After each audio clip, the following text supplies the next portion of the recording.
Nous allons donc écouter la parole et l'enseignement. Nous sommes à l'enseignement numéro 23 pour aujourd'hui, concernant le sujet qui parle de celui qui ose dire qu'il est Dieu. Il a remplacé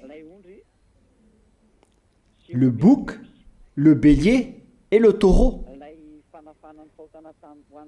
qui étaient destinés pour l'expiation des péchés des enfants d'Israël, selon Lévitique 16.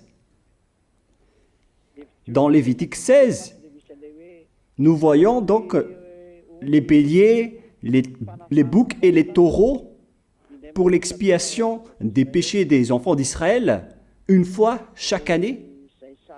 Et c'est ce schéma que nous allons vous enseigner en ce moment. En fait, j'ai déjà donné cet enseignement, mais je le rappelle aujourd'hui. Cette situation contredit directement la parole du Père Yahva, le Dieu d'Abraham, selon Deutéronome 4.2. Ne rajoutez rien et ne retranchez rien aux paroles. C'est dans Deutéronome 4.2 et aussi dans Deutéronome chapitre 13, à partir du verset 1, ou Deutéronome 12, 32. Nous allons donc lire maintenant Deutéronome 12, 32, car nous avons déjà vu autrefois le Deutéronome 4.2. Donc dans Deutéronome 12, 32, vous observerez et vous mettrez en pratique toutes les choses que je vous ordonne. Vous n'y ajouterez rien et vous n'en retrancherez rien. Voilà donc dans le Deutéronome 12, 32. Et dans Deutéronome 4.2, je vais répéter, Deutéronome 4.2, vous n'ajouterez rien à ce que je vous prescris et vous n'en retrancherez rien, mais vous observerez les commandements de Yahva, votre Dieu, tels que je vous les prescris. Cette parole précise bien alors que il ne faut pas rajouter ni retrancher les paroles que je vous ai données. De quelles paroles parle-t-on? Nous allons lire Lévitique chapitre 16 pour voir quelles sont les lois d'expiation des péchés pour les enfants d'Israël. Les voilà. C'est dans Lévitique chapitre 16, verset 3 d'abord, pour commencer. Voilà donc ce qu'on ne doit pas changer, alors que nous avons tous su, nous avons tous vu qu'ils les ont remplacés par Jésus ou Jesus. Ce n'est pas une diffamation, nous le voyons tous. Alors que chacun réfléchisse. Lévitique chapitre 16, verset 3. Voici de quelle manière Aaron entrera dans le sanctuaire. Il prendra un jeune taureau pour le sacrifice d'expiation et un bélier pour l'holocauste. Voilà, nous le voyons tous clairement, cette parole. Il existe donc le fait d'apporter un jeune taureau pour le sacrifice d'expiation, ainsi qu'un bélier pour l'holocauste. Verset 5. Il recevra de l'assemblée des enfants d'Israël 2 boucs pour le sacrifice d'expiation et un bélier pour l'holocauste. C'est-à-dire, en même temps, il y a un sacrifice de taureau, de bélier et de bouc. Lévitique chapitre 16, toujours, mais dans le verset 34. Ce sera pour vous une loi perpétuelle. Voilà. Il se fera une fois chaque année l'expiation pour les enfants d'Israël à cause de leurs péchés. Nous sommes déjà au verset 34 pour information. Verset 34. Voilà. Ce sera pour vous une loi perpétuelle. Quelle est cette loi perpétuelle? C'est le fait de sacrifier les béliers, les boucs et les taureaux qui vont être tués pour sacrifice, pour l'expiation des péchés des enfants d'Israël. Selon le verset 34, ce sera pour vous une loi perpétuelle. Il se fera une fois chaque année l'expiation pour les enfants d'Israël à cause de leurs péchés. Il y a une partie de votre texte qui est cachée en bas. À cause de leurs péchés. Voilà. Ici, donc, c'est bien clair que l'expiation du péché qui se fait une fois chaque année pour les enfants d'Israël, qu'on ne peut ni ajouter ni retrancher, ce sont les sacrifices des béliers, de taureaux et de boucs. On ne peut pas changer cela. On ne peut pas les remplacer en Jésus ou en Jesus. C'est une loi perpétuelle. Donc, si vous observez les 10 commandements, vous devez apporter des sacrifices de taureaux, de béliers et de boucs si vous voulez être expié de vos péchés. Voilà le schéma. Alors que, en réalité, la situation pour les religieux étranges, on ne voit pas ce qu'il veut en venir, mais ils ont osé intégrer Jésus ou Jesus pour remplacer le bélier, le taureau ou le bouc. Et ce sont eux-mêmes qui le confirment jusqu'à aujourd'hui.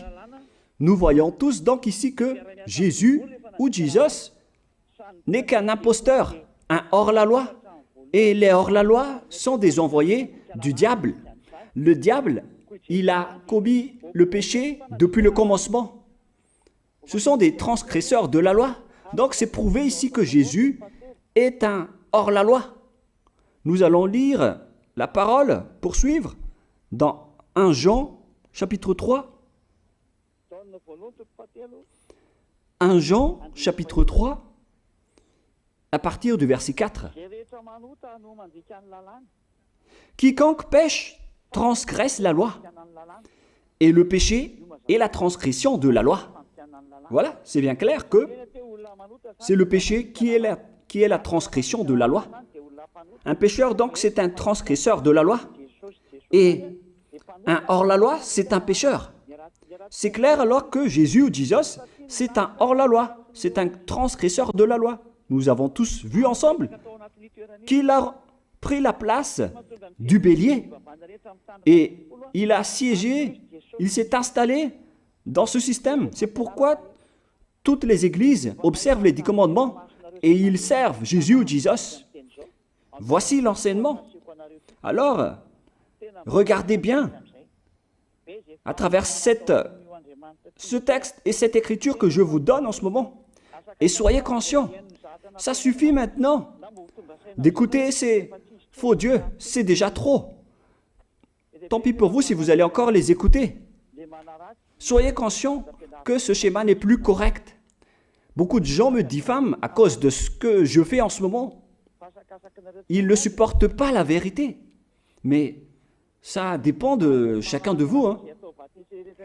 Et moi, je vous avertis, pour vous qui vont être baptisés et qui veulent être baptisés, mais qui entendent les diffamations et les critiques des autres, ne croyez pas en cela. Ce ne sont pas du tout vrai. La parole de Élia est directe. Ce ne sont que des mensonges. L'ôtement du péché, ce sont des personnes qui sont non-pécheurs qui peuvent le faire. Ce n'est pas logique de dire que les fidèles sont ôtés des péchés et le leader est un pécheur. Ce n'est pas du tout écrit dans la Sainte Écriture. Ce qui est écrit dans la Bible, c'est que le bon arbre donne de bons fruits et le mauvais arbre de mauvais fruits. Et le bon arbre ne donne jamais de mauvais fruits, et le mauvais arbre ne donne jamais de bons fruits. Ce sont les bons arbres qui donnent des bons fruits, et les mauvais arbres qui donnent des mauvais fruits. Et donc, si l'ambassadeur de Yahushua, Zedia Elia, a produit des personnes qui ne pêchent plus, alors il est bon, il est une bonne personne. Il n'a jamais fait aucun mal, même pas le moindre mal. Voilà donc la leçon pour vous, car dans le cadre de ce baptême qui va arriver, il y a beaucoup de diffamation et de critiques. Donc je vous conseille de ne pas écouter cela, car ce n'est pas du tout la vérité. Ils font ça juste pour diffamer et blâmer la bonté de Yahushua, alors ne les suivez pas. Donc là, on voit bien que ce n'est pas de la diffamation. Nous avons tous vu ensemble. Je vous ai donné la parole. On a tous écouté et vu ensemble. On a jugé ensemble. Est-ce que ce Jésus ou Jésus a fait la vérité? Est-ce qu'il a dit la vérité ou pas? Si nous avons vu le livre de Moshe venant du Dieu d'Abraham qui a dit « Ne rajoutez pas et ne retranchez pas à ma parole ».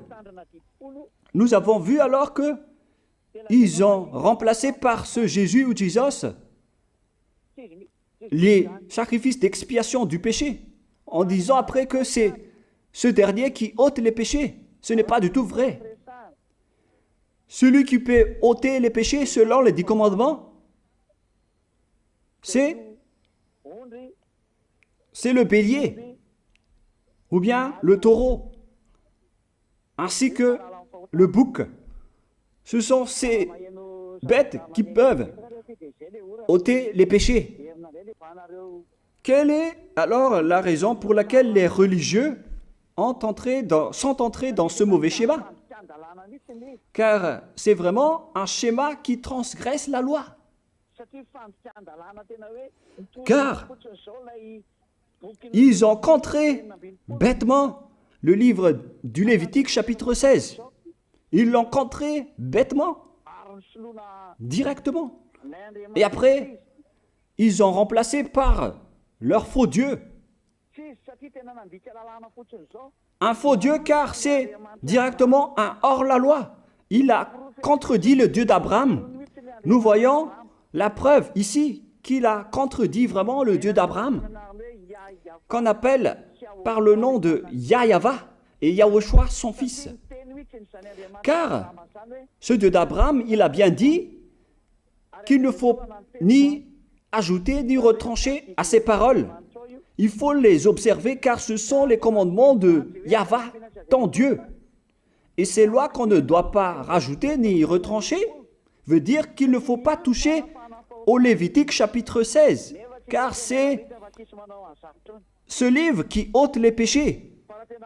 Alors que nous voyons tous que personne ne le pratique plus. Si les 10 commandements, si les prêtres et les pasteurs pratiquent bien les 10 commandements, alors ils doivent faire le sacrifice de bélier et de taureau et de bouc pour l'expiation de leurs péchés. Alors que nous voyons tous que personne ne le fait plus. Alors qu'en même temps, ils observent les 10 commandements. C'est donc de la transgression de la loi. Et en plus, ils ont enlevé le Lévitique 16 en le remplaçant par Jésus ou Jésus. C'est-à-dire qu'ils ont contredit la parole du vrai Dieu, le Dieu d'Abraham. Et est-ce que vous allez encore oser contredire cette vérité? Est-ce que vous allez encore dire que vous êtes dans la vérité, que vous êtes dans la justice? Mais qu'est-ce que vous cherchez? Vous cherchez à prier et à servir le Dieu d'Abraham. Si vous voulez servir le Dieu d'Abraham, vous n'allez pas enlever le Lévitique 16, vous allez restaurer le Lévitique 16. Mais est-ce que vous allez encore oser le faire? Est-ce que vous pouvez encore le faire? La réponse, non. Vous ne pouvez plus le faire. Alors que il s'agit de l'expiation de vos péchés. Et dans ce cas-là, c'est obligatoire de le faire. J'ai expliqué l'essentiel jusque-là, et après je vais vous donner la raison pour laquelle ils ont fait cette grande folie en intégrant dans le Lévitique 16, à la place du Lévitique 16, leur faux Dieu. C'est vraiment de la transgression de la loi. Vous n'avez pas servi le Dieu d'Abraham. Il n'aurait pas dû faire ça jusqu'à la fin, car il a dit qu'il ne faut pas ajouter ni retrancher à ses paroles, alors que vous avez osé le contredire et les changer. Nous allons donc voir maintenant dans Psaume chapitre 40, quelle est la raison pour laquelle les prêtres et les religieux ont arrêté le Lévitique 16 en le remplaçant par Jésus ou Jesus pour remplacer les boucs, le bélier et les taureaux. Et je vais vous expliquer la raison. Et eux, ils ne peuvent pas le nier car ils l'ont fait. Et si, par exemple, ils ne connaissent pas, alors il ne faut plus faire du n'importe quoi. Il faut que vous soyez enseigné par Élia, si vous voulez encore sauver votre esprit. Mais si vous ne voulez pas, alors tant pis pour vous et assumez les conséquences. Psaume chapitre 40, versets 6 à 8. Psaume 40, versets 6 à 8. Voilà donc le dégât qu'ils ont subi. Tu ne désires ni sacrifice ni offrande. Tu m'as ouvert les oreilles. Là, ils ont bien entendu et écouté que Dieu ne désire plus leur sacrifice et tout ce qui concerne ce sujet. Tu ne demandes ni holocauste, ni victime expiatoire. Ici donc, on est arrivé au stade où on n'a plus besoin des sacrifices. D'après ce schéma, alors, le Lévitique 16 a été supprimé. Et logiquement, puisque c'est une alliance qui a été détruite, alors on ne peut plus y entrer, car on ne peut pas ajouter ni retrancher aux paroles. Et donc, si on ne peut pas y entrer d'après la parole qui dit qu'on ne peut pas rajouter ni retrancher, si le Dieu d'Abraham a interdit le sacerdoce, alors logiquement, vous ne devez plus y entrer. Sinon, vous allez vous autoproclamer en tant que pécheur à jamais, alors que les pécheurs et les malfaiteurs n'iront jamais au ciel des cieux.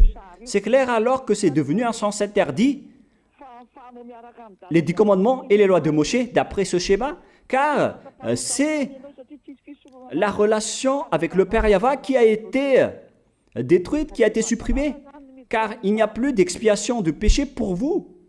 Alors vous êtes fous si vous allez encore entrer dans ce schéma. C'est pourquoi on a besoin d'une nouvelle alliance, car l'alliance des 10 commandements et les lois de Moïse ne sont plus correctes. C'est devenu supprimé, car on ne peut plus faire le sacerdoce, mais les religieux ainsi que les faux dieux, ils ne se sont pas... ils ont facilité les choses en intégrant leur faux dieu à la place du bélier, du bouc et du taureau. Et voilà, c'est bien clair. Et d'après eux-mêmes, ils ont dit que l'intégration de Jésus ou de Jesus, c'est d'après ce livre des psaumes. Vous voyez que ici, je n'ai pas dit du n'importe quoi, c'est la vérité que j'ai dit. Je n'ai pas incriminé qui que ce soit. C'est vraiment la réalité et la vérité. Alors, ici, on prouve bien que ça a été supprimé, ce n'est plus autorisé. Et c'est encore confirmé dans Ésaïe 66.3 que celui qui fait des sacrifices, c'est comme celui qui fait de l'idolâtrie. Celui qui immole un bœuf est comme celui qui tuerait un homme. Celui qui sacrifie un agneau est comme celui qui romperait la nuque à un chien. C'est vraiment toute une histoire si vous allez faire cela. Celui qui présente une offrande est comme celui qui répandrait le sang d'un porc. Alors qu'à l'époque des 10 commandements, c'était carrément interdit. celui qui brûle de l'encens est comme celui qui adorait des idoles. Ici donc, toutes les sortes de sacrifices ont été bloqués. C'est devenu interdit. C'est pourquoi le faux Dieu est entré dans Lévitique chapitre 16. Alors qu'ils n'ont pas du tout vu de leurs yeux qu'on ne peut pas ajouter ni retrancher aux paroles. Ils n'ont jamais vu et connu ces paroles. Il a fallu attendre l'arrivée de Élia pour vous montrer toute la vérité, pour vous montrer toutes les vraies paroles. Alors, il faut suivre Élia. Suivez Élia. Et c'est ce terme qui dit de suivre Élia que les gens ne supportent pas du tout. Mais qu'est-ce que je vais dire d'autre?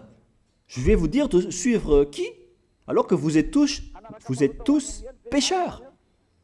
Est-ce que vous allez suivre les pécheurs pour aller en enfer?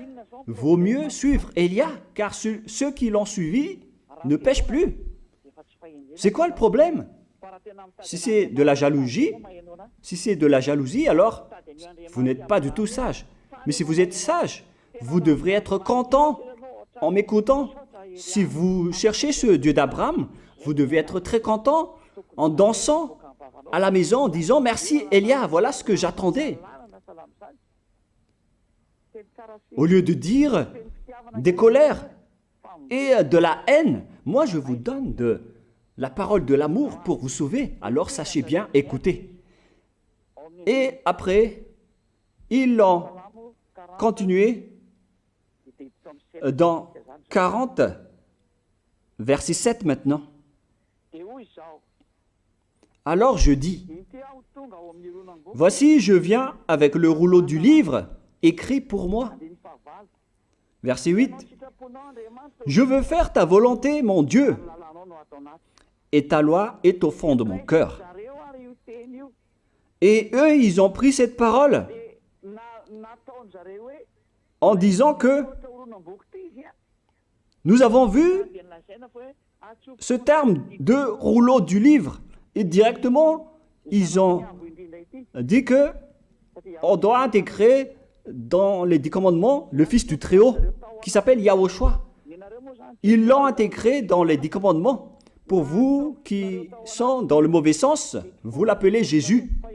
Vous avez intégré dans les 10 commandements votre Jésus, mais Yahushua n'entrera jamais là-dedans car c'est vraiment interdit, c'est un tabou. Le sens du rouleau du livre que Yahushua a parlé ici, c'est qu'on parle de son histoire dans le Sefer Torah juif. C'est-à-dire que le Sefer Torah juif a parlé de lui. Nous allons lire la parole à ce sujet. En parlant du rouleau du livre, ce n'est pas qu'il est entré dans le Lévitique 16. Non, c'est un tabou, c'est interdit. Mais il a parlé de son histoire. En parlant du rouleau du livre, nous allons lire la parole concernée à ce sujet. Selon Luc, chapitre 24,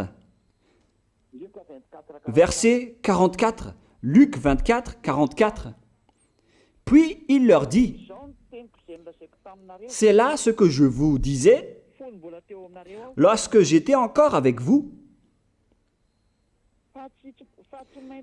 qu'il fallait que s'accomplisse tout ce qui est écrit de moi dans la loi de Moïse, dans les prophètes et dans les psaumes. » Toutes les paroles qui parlent de lui dans la loi de Moïse, dans les prophètes et dans les psaumes. C'est ça qu'on parle ici. Mais il n'a jamais dit qu'il va remplacer le Lévitique 16. Au contraire, c'est un tabou, c'est un blasphème devant le Père Yahva, qui a déjà dit qu'il ne faut jamais ajouter ni retrancher ses paroles. Donc, les paroles qui parlent de lui, ce sont les paroles de la nouvelle alliance qu'il va instaurer, qu'il va exécuter. La raison pour laquelle il sera crucifié, c'est qu'il va instaurer la nouvelle alliance en versant son sang. Voilà de 1. Maintenant, nous allons lire le livre de Jean 5,46. Jean 5, 46.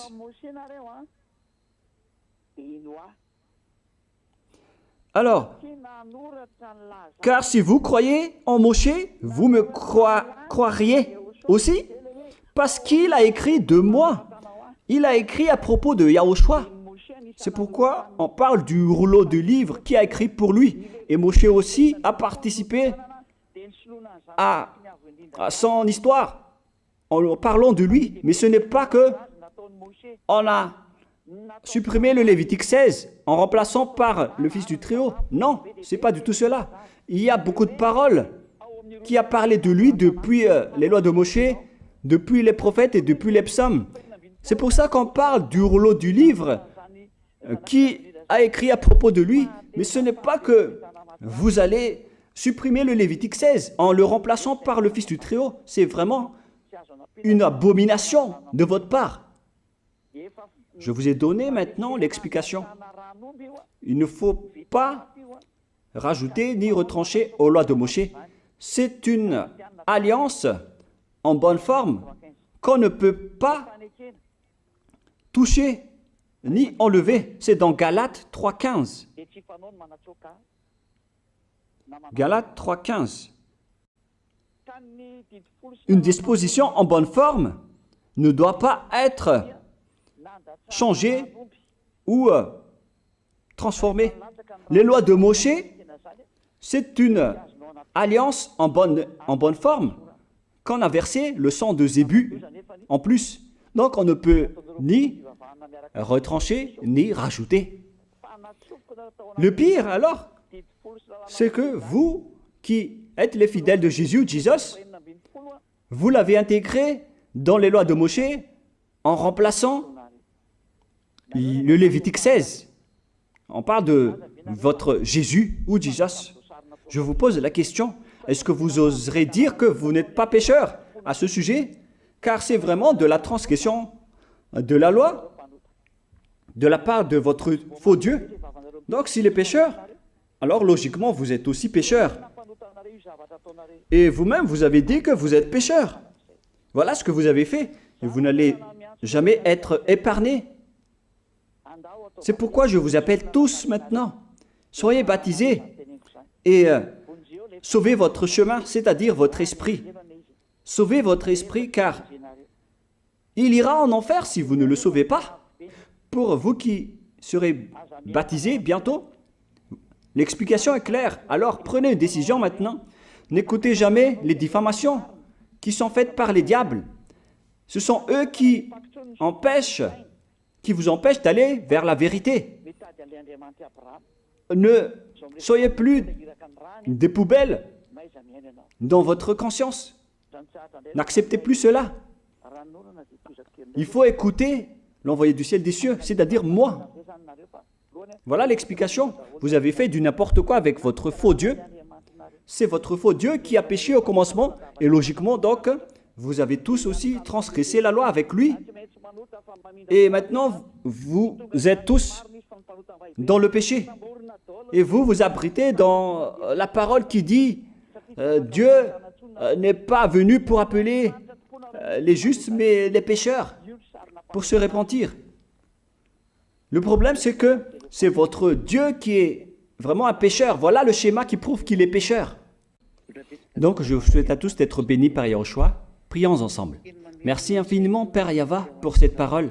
Une parole qui conscientise les gens pour se retourner vers toi et pour faire rester fermes tous les enfants du Très-Haut, les personnes que tu as déjà choisies, pour qu'ils restent bien fermes dans le service, et pour ceux qui sont encore à l'extérieur, qu'ils courent vers Elia, car Elia et toi, Yahushua, vous êtes uniques. Merci infiniment, Père Yahva. Merci infiniment, Yahushua. Sauve les gens pour qu'ils soient intégrés au ciel des cieux, pour que les gens écoutent la parole, Père Yahva, Yahushua, toutes les paroles que j'ai montrées. Confirme toutes mes paroles, Yahushua et Père Yahva, pour la gloire de vos noms si saints. Merci pour ta bonté et pour ta grâce. Au nom de toi, Yahushua, je fais toutes ces prières. Alléluia, Amen. Donc, je vous souhaite à tous d'être bénis par Yahushua et à demain. Au revoir.